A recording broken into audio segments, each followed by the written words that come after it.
Vous savez, le renversement de Gbagbo, c'est un truc qui a été préparé bien longtemps. Ils étaient bien il y a longtemps. Le renversement de Gbagbo, il a été préparé il y a longtemps. Qu'est-ce que vous voulez dire et quand il y a longtemps? Non, je vais dire depuis les premières attaques. Depuis les premières attaques, et puis depuis que Jacques Chirac, la France-Afrique n'a plus voulu du président Gbagbo. C'est dans les périodes où la crise a commencé.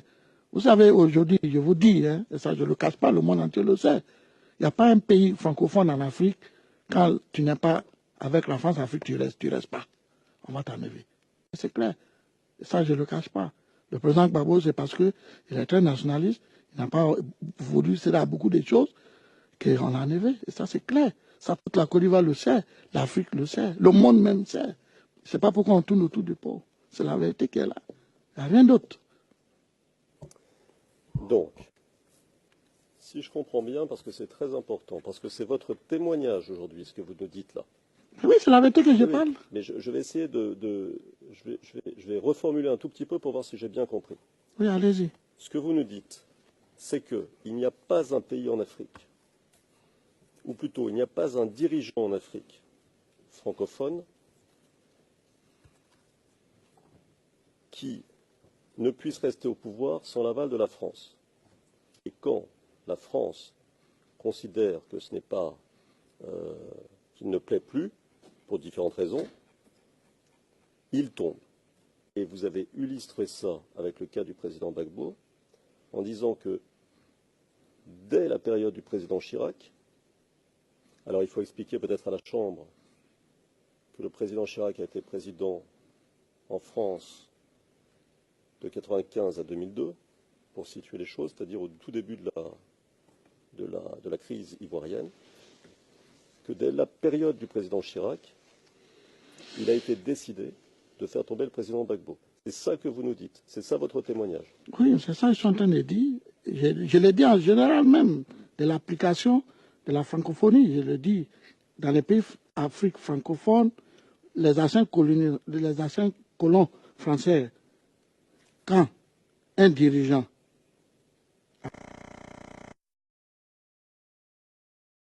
par tous les moyens, et c'est ce qui s'est passé en Côte d'Ivoire, je ne sais pas pourquoi on va casser la tête. C'est ça qui est la vérité, il n'y a rien d'autre. On se casse la tête parce que c'est un procès, donc Excusez-moi, maître, oui. Si vous me permettez, monsieur le président. Je vous donne un exemple. Si aujourd'hui que je vous parle, le président, monsieur Alassane Ouattara en Côte d'Ivoire, décide de s'en passer de la France ou de s'en passer de monnaie, le CFA, et devenir indépendant de la Côte d'Ivoire, demain matin, il serait le premier dictateur de l'Afrique. Il serait accusé d'être le premier dictateur de l'Afrique. Il serait accusé de tout pour qu'on puisse l'enlever. Aujourd'hui, il y a la stabilité, il fait l'affaire de la communauté internationale. Vous avez vu la crise qui s'est passée, la guerre de la Côte d'Ivoire. Les gens, tout était détruit. Mais puisqu'il est soutenu, il a fait une ouverture politique avec les autres pays, il est soutenu aujourd'hui. Aujourd'hui, ils ont mis les moyens à sa disposition. Et le pays a retrouvé sa stabilité, les constructions partout. C'est pour vous dire que tout ça, ce n'est pas intérêt. Rien que intérêt. Il n'y a pas de pro-Alassane, il n'y a pas de pro-Gbagbo. Il n'y a que des Ivoiriens qui sont manipulés, qui ont des problèmes. C'est tout. Moi, c'est tout. C'est ce que je vois. C'est ça, mettez-moi, c'est tout. Je ne vais pas aller loin que ça. Moi, je ne veux pas qu'on fait croire au monde ou aux Ivoiriens qu'il y a deux parties de Côte d'Ivoire. Il y a pour Alassane et il y a pour Gbagbo. Cet langage ne me plaît pas parce que ça divise la Côte d'Ivoire. Ça ne me plaît pas. Je ne veux pas voir mon pays divisé. Parce qu'en Côte d'Ivoire, on n'est pas divisé. On n'est pas pour Alassane ni pour Gbagbo. On est des Ivoiriens qui vivent ensemble. Aujourd'hui, et c'est mon souhait que les Ivoiriens se pardonnent. On part à la réconciliation aujourd'hui pour que le passé ne soit plus un retour, que ce soit de mauvais souvenirs. Parce qu'il y a eu trop de morts, trop de pertes humaines. Il y a toujours. Mais, comme je vous le dis, c'est ça le problème. Le problème de Gbagbo, la France n'a plus voulu de lui. Et c'est clair. Quand vous voyez le discours de la première dame, c'est un discours qui a été... On comprend déjà ce discours, ce que vous avez dit. C'est ça le problème.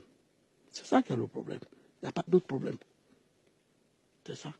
Et comme M. Alassane, M. Ouattara et M. Gbagbo, pour moi, ça c'est mon analyse à moi, ce sont des pions qu'on joue avec eux. Le jour qu'ils ne savent plus, on le jette. Et c'est ça la vérité. Monsieur Maître, c'est ça qui est la vérité. Et toute la Côte d'Ivoire, c'est ce qu'il a dit, c'est ça qui est la vérité. Et c'est ça la crise. Il n'y a rien d'autre. Il n'y a rien d'autre. Merci, Maître. Merci à vous. Merci, Maître. Des pions, que ce soit bien clair, aux mains de qui? Aux mains de qui? Mais des pions de ceux qui pensent qu'ils sont nos maîtres, nos colons, la France.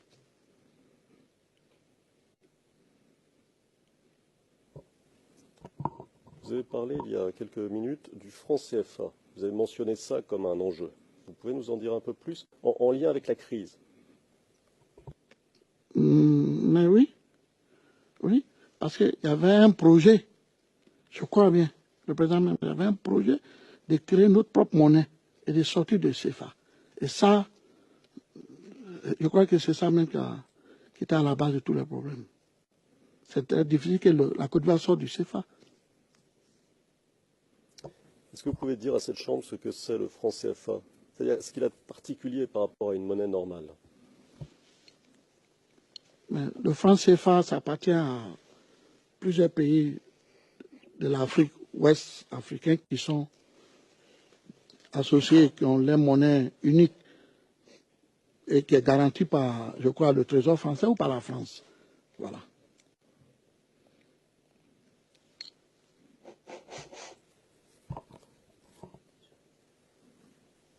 Bon, je reviens à la marche sur la RTI, si vous voulez bien.